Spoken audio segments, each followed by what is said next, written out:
Medo de falar em público e ansiedade social. Vamos conhecer as diferenças e as semelhanças dessas duas fobias. Eu sou Sandra, sou psicóloga, especialista em tratamentos para ansiedade e junto com a minha parceira de trabalho, a Inês, a nossa missão é te ajudar a conhecer a ansiedade, controlá-la e sim, se livrar definitivamente dela. O medo de falar em público é um dos principais medos. Ele é tão importante quanto, por exemplo, o medo de morrer. Então, a gente já pode imaginar que muitas pessoas sofrem disso. E tem pessoas que não sofrem de medo de falar em público, não. Na verdade, algumas dessas pessoas têm o que a gente chama de fobia ou ansiedade social. Vamos entender esses dois transtornos que fazem parte do que a gente chama de transtornos ansiosos. O medo de falar em público é considerado, sim, uma fobia. Uma fobia mais específica, ela envolve o contato com o outro, a exposição na relação com o outro, envolve o medo de ser julgado, o medo de ser criticado, o medo de se sentir envergonhado pela aparência, por algo que fale errado, especialmente nas situações em que realmente tem a pessoa e tem um público na frente dela. Muitas vezes esse medo ou fobia de falar em público é considerado medo ou fobia de palco.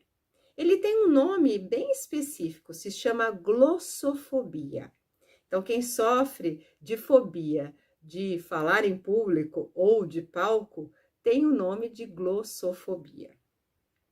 E os sintomas que a gente vê nessa pessoa, quando ela está diante desse gatilho, diante dessa situação em que ela se sente realmente com medo, fóbica, são os mesmos sintomas que a gente vê na ansiedade social. Então, qual que é a diferença?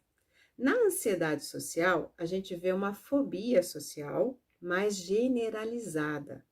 Então, não é só falar para um grupo de pessoas, é estar, inclusive, no meio, por exemplo, de um shopping com pessoas circulando desconhecidas. Ou estar num consultório médico que tem uma secretária e mais uma outra pessoa, e de repente eu tô lá e preciso caminhar até uma outra sala.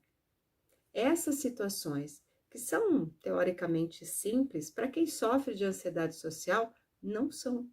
A pessoa às vezes não consegue nem comer na frente de outras pessoas, se alimentar na frente de outras pessoas, mesmo num shopping, num restaurante. Então, é um quadro mais generalizado. Dentro do medo de falar em público, a gente tem algo mais restrito. É nessa situação em particular.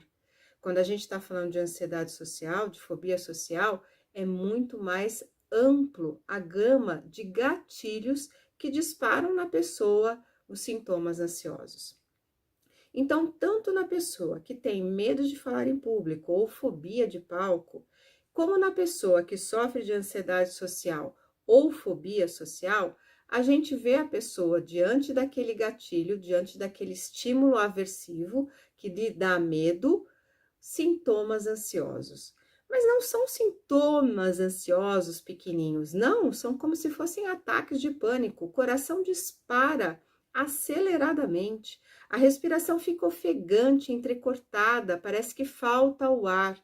A pessoa não consegue verbalizar, porque a boca às vezes seca demais, tem um gaguejar muitas vezes, a face fica um pimentão, bem ruborizada, bem vermelha, tremedeira, né? A pessoa tende a esconder inclusive as mãos para que não percebam que ela está tão descompensada.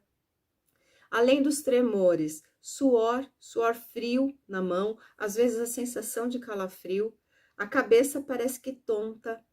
Além disso, o estômago embrulha, tem náuseas. Não são todos esses sintomas que necessariamente precisam estar presentes nessas situações, para quem sofre da fobia de palco ou quem sofre de fobia social, mas grande parte desses sintomas estão presentes. E a pessoa tem realmente uma sensação de descontrole. e ela realmente não dá conta de continuar ali naquela situação. Então, é muito sofrimento. Na fobia de palco ou no medo de falar em público, um sofrimento um pouco mais restrito para essas situações que realmente existe uma exposição de um para outros. Agora, na ansiedade social, isso realmente toma conta da vida da pessoa e ela entra num mecanismo de se isolar, de não sair de casa, de não ter muitos contatos. Fica uma pessoa que a gente pode chamar de um ermitão, bem sozinho. É um processo muito solitário. E às vezes a pessoa que sofre de ansiedade social tem dificuldade de procurar um trabalho, de estudar, de se relacionar, de namorar, constituir família, porque realmente o outro é uma grande ameaça. E não é uma ameaça que você pode dizer, ah, não, relaxa. Não, não é relaxar, né? É realmente estar fora do controle da pessoa. Por isso que ambos precisam de tratamento. Um tratamento feito por especialistas que saibam realmente detectar situações traumáticas, emoções fortes, situações de humilhação que a pessoa tenha passado e que deixou essa marca negativa dentro dela e que ela não consegue se livrar. Gostou dessas dicas? Esperamos que sim. Agradecemos o seu compartilhar, o seu comentar, para que realmente a gente possa ajudar ainda mais pessoas a se livrarem do medo de falar em público e da ansiedade social. Te esperamos no próximo vídeo. Enquanto isso, foca no que funciona.